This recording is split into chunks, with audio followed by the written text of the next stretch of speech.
எப்படி போடுறதுன்னு சொல்கிறேன் பாருங்கள். இந்த ரன்னிங் ஒயர் இருக்குதுல்ல, அதை கொஞ்சம் பின்னாடி இப்படி வச்சுக்கணும்.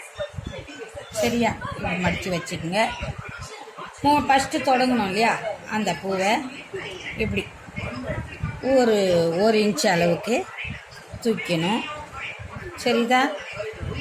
பாருங்கள். இல்லைன்னா வீடியோவை பொறுமையாக ஒரு வாட்டிக்கு 2 வாட்டி கூட பண்ணுங்க. சரிதா? இப்போது இந்த 2 அடி ஒயர் இருக்குல்ல, அதை எடுத்து இப்படி உள்ள விட அவ்வளோ முடிஞ்சிச்சு. இப்போது இந்த ரன்னிங் ஒயர் இருக்குல்ல, அதை நல்லா பிடிச்சி இழுத்து டைட் பண்ணு. அவ்வளோ முடிஞ்சிச்சு. இதுக்கப்புறமா இந்த ரன்னிங் ஒயரை திருப்பி இப்படி முன்னாடி கொண்டு வந்து அடுத்த பக்கத்து பூவில் போட வேண்டியது தான். சரியா? லீடர் நாட்டு தெரிஞ்சிச்சிங்களா? இவ்வளோதான்.